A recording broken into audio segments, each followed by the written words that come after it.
El siguiente tema es capacitores. Léanle bien, capacitores, porque me ponen capacitatores, capacitantes, me ponen toda clase de palabras menos capacitores. Estos dispositivos también son llamados condensadores o también llamados filtros.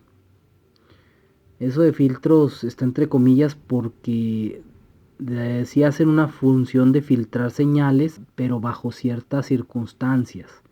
Entonces realmente su nombre es capacitor o capacitores.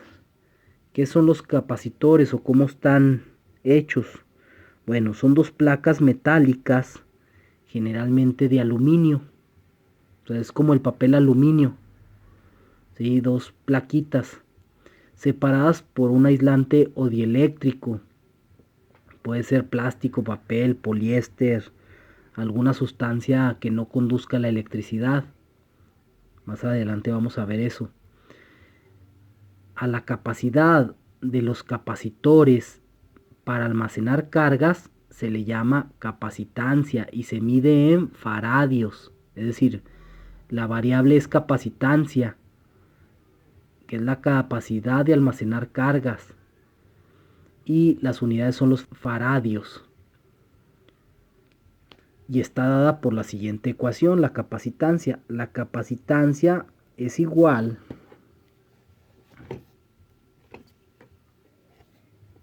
a la constante del dieléctrico por el área de la placa entre la distancia que separa dichas placas. Obviamente, entre mayor distancia, aquí dice la fórmula, la capacitancia es inversamente proporcional a la distancia, es decir, si la distancia es mucha, la capacitancia va a disminuir. Si la distancia es corta entre las placas, la capacitancia va a aumentar. Aquí tenemos el análisis de unidades de estas variables. La constante del dieléctrico que va Coulomb cuadrado sobre Newton metro por el área. El área se mide en metros cuadrados y la distancia en metros. Haciendo el análisis de unidades nos quedan Coulomb cuadrado sobre Newton por metro, que equivale al faradio. Un faradio es igual a un Coulomb por volt. Las unidades de volt, como ya lo vimos anteriormente, pueden ser Newton por metro. Bien, ejemplos de estos dispositivos aquí tenemos en el cuadernillo unas imágenes. Pueden ser así, parecen chicles o lentejitas o tanquecitos. Y estos son los símbolos. Es un capacitor normal. Aquí el símbolo nos dice que son dos placas paralelas separadas, es decir, que no se están tocando. Este tipo de capacitor también puede ser así, el símbolo es normal. Es para denotar este tipo de capacitores tipo lentejita, o puede ser así, o tipo chicle.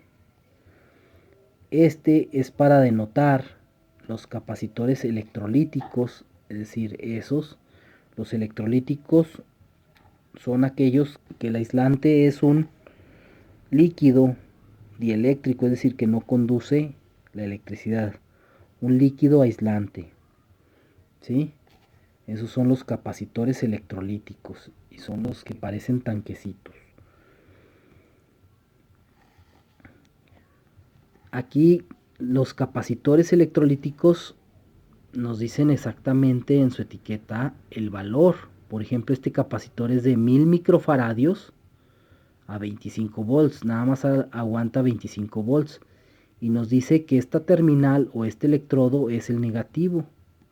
Chéquense que es más corto que el positivo. El otro no trae referencia de signo.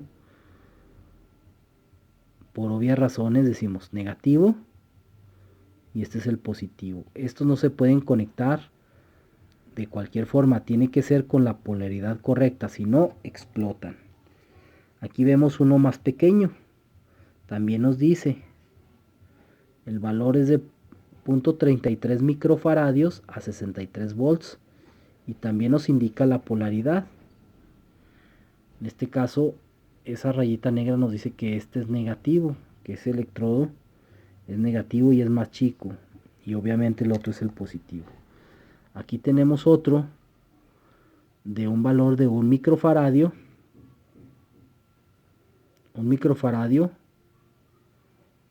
a 50 volts, y también nos dice esta terminal, que es más pequeña, es la negativa.